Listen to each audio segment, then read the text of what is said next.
শীতের সকালে যদি হালকা কুয়াশার ভেতরে থেকে ভাপা পিঠার গন্ধ আসে, তাহলে বুঝে নিতে হবে এটা শুধু খাবার না, এটা স্মৃতি। শীতের দিনে ভাপা পিঠা মানেই নস্টালজিয়া।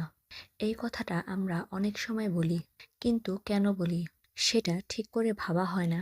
ভাপা পিঠা আসলে কোনো গল্প না, এটা বাস্তব একটা অনুভূতি। এমন একটা অনুভূতি যেটা শীত এলেই নিজের মতো করে ফিরে আসে। শীতের সকাল মানেই অন্যরকম। রোদের তাপ নরম, বাতাসে হালকা ঠান্ডা, হাত ধোয়ার সময় পানিটা একটু বেশি ঠান্ডা লাগে। এই পরিবেশে ভাপা পিঠা সবচেয়ে সত্যি লাগে, কারণ ভাপা পিঠা কখনো তাড়াহুড়ো করে খাওয়া হয় না। এটা খাওয়ার আগে একটু অপেক্ষা করতে হয়। চালের গুঁড়ো ভেজানো, নারকেল কুড়ানো, গুড় ভাঙা, এই কাজগুলো খুব সাধারণ, কিন্তু শীতের সকালে এগুলো করার সময় একটা নীরব শান্তি থাকে। কারো চিৎকার নেই, কোনো তাড়াহুড়ো নেই, শুধু কাজ আর অপেক্ষা। ভাপা পিঠা বানানোর সময় সবচেয়ে আলাদা যে বিষয়টা, সেটা হলো ভাপ। ঢাকনা খোলার মুহূর্তে যে গরম ধোঁয়াটা বের হয়, সেটার সাথে সাথে একটা গন্ধ আসে।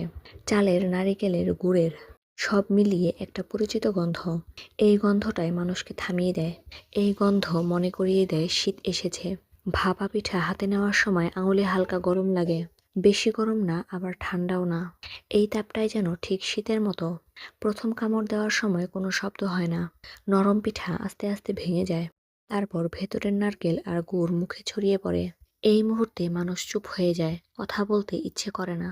কারণ এই স্বাদটা ব্যাখ্যা করার মতো না, এটা শুধু অনুভব করার। ভাপা পিঠা খাওয়ার সময় কেউ সাধারণত মোবাইল ধরে থাকে না। কেউ ছবি তুললেও একসময় থেমে যায়। কারণ গরম থাকতে থাকতে খাওয়াটাই আসল। ঠান্ডা হলে স্বাদ বদলে যায়। শীতের দিনে ভাপা পিঠা খাওয়ার অনুভূতিটা খুব বাস্তব। এটা কোনো সাজানো মুহূর্ত না, কোনো স্ক্রিপ্ট করা দৃশ্য না। এটা ঘটে স্বাভাবিকভাবে। অনেক সময় দেখা যায় একটা পিঠা খেয়ে আরেকটা নিতে ইচ্ছা করে না।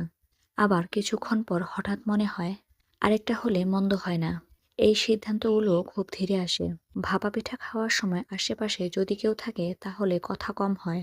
সবাই নিজের মতো করে খায়। কারো চোখ বন্ধ, কারো দৃষ্টি পিঠার দিকে। এই খাবারের সাথে কোনো তাড়াহুড়ো মানায় না। শীতের দিনে ভাপা পিঠা মানেই নস্টালজিয়া। কারণ এই খাবারটা সময় নিয়ে খেতে শেখায়, অপেক্ষা করতে শেখায়, গরম ঠান্ডার পার্থক্য বুঝতে শেখায়। এটা এমন একটা খাবার যেটা শহরের কোলাহলেও মানুষকে কয়েক মিনিট থামিয়ে দেয়। গ্রামের উঠোনে যেমন মানায়, তেমনি ছোট বাসার বারান্দাতেও মানায়। ভাপা পিঠার স্বাদে কোনো জটিলতা নেই, খুব সাধারণ। চাল, নারিকেল, গুড়, কিন্তু এই সাধারণ জিনিসগুলো একসাথে হলে যে অনুভূতি তৈরি হয়, সেটা সাধারণ না।